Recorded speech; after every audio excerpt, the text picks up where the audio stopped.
जिन भी लोगों को दूसरों के धर्म से प्रॉब्लम है, चाहे वो हिंदू हो या फिर मुस्लिम हो, उन दोनों को आमने सामने खड़ा करना चाहिए और फिर पुलिस को और कानून व्यवस्था को हटा लेना चाहिए और दोनों को आपस में लड़ने देना चाहिए। लड़ो बेटा भोसड़ी के लड़ो, जितना मन में आए उतना लड़ो, कोई भी नहीं रुकेगा तुम्हें, लड़ो। देख वो छूट गया, उसको मार, मरो सालो।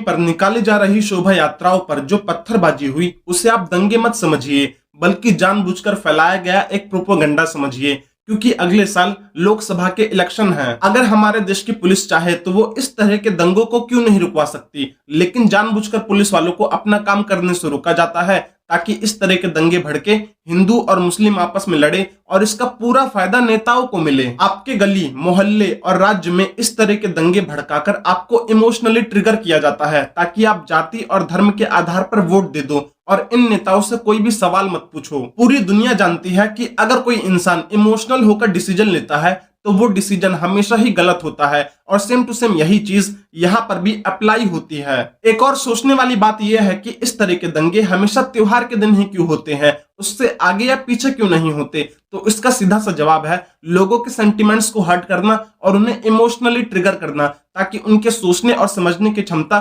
खत्म हो जाए। इस देश के करोड़ों लोग भगवान राम को मानते हैं, उनकी पूजा करते हैं और अगर उनकी शोभा यात्रा पर पत्थरबाजी होगी तो लोगों के सेंटिमेंट्स हर्ट क्यों नहीं होंगे? आपने वो कहावत तो जरूर सुनी होगी कि इश्क और जंग में सब कुछ जायज है। सेम टू सेम वैसे ही राजनीति भी एक जंग है और इस जंग की राजनीति में सब कुछ जायज है। ये बात हमारे देश के दोहरे चरित्र वाले नेता और पॉलिटिकल पार्टीज बहुत ही अच्छे से जानती है, लेकिन ये बात मेरे और आप जैसे लोग नहीं जानते और ना ही इसे समझते हैं। इसलिए हम लोग हिंदू और मुस्लिम के नाम पर लड़ते हैं। इस समय हमारे देश में मुसलमानों के लिए रमजान का पावन महीना चल रहा है, हिंदुओं के लिए नवरात्रि का। लेकिन रामनवमी पर निकाली जा रही शोभा यात्राओं पर जिन लोगों ने पत्थरबाजी की या जिन लोगों ने दंगे भड़काए, उन लोगों ने ना तो अपने धर्म का ख्याल किया और ना ही दूसरों के धर्म का, और ऐसे लोग इंसान कहलाने के लायक नहीं है। एक टाइम था दोस्तों जब हमारे देश में दूरदर्शन पर रामानंद सागर की रामायण आया करती थी। सभी लोग अपना काम धाम छोड़कर टीवी के सामने बैठ जाते थे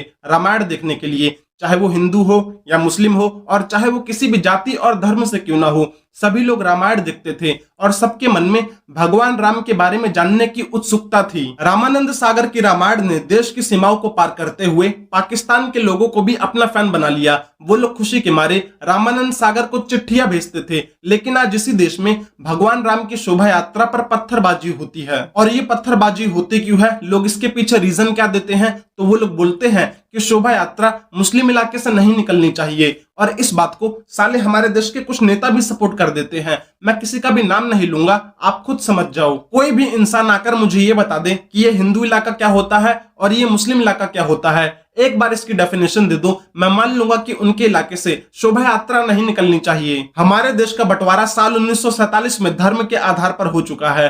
हिंदुस्तान और पाकिस्तान, इसे फिर से धर्म के नाम पर बांटने की कोशिश मत करो यार। ये हिंदू इलाका है, ये मुस्लिम इलाका है और ये खालिस्तान है। मत करो ऐसा मत करो मेरी जान, लाइफ में कुछ अच्छा करो यार। शोभा यात्रा पर पत्थरबाजी करने वाले लोगों का जो दूसरा आर्गुमेंट है वो बोलते हैं कि राम हिंदुओं के भगवान है। मेरी नजर में ये स्टेटमेंट ही गलत है। मैं एक्सप्लेन करता हूँ कैसे। देखिए, राम कोई भगवान नहीं है, बल्कि हम इंसानों ने उन्हें भगवान बना दिया। भगवान राम ने भी मेरी और आपकी तरह इस धरती पर जन्म लिया। उनकी जिंदगी में हमसे कहीं ज्यादा कष्ट और मुश्किलें आई। उनकी पत्नी सीता को रावण उठाकर ले गया। खुद भगवान राम ने अपनी पत्नी सीता को अपने से अलग कर दिया। वो अपने बच्चों को अपनी गोद में तक नहीं खिला सके और लास्ट में वो भी हम इंसानों की तरह मर गए। इन्हीं सब कारणों की वजह से हम इंसानों ने उन्हें भगवान का दर्जा दे दिया।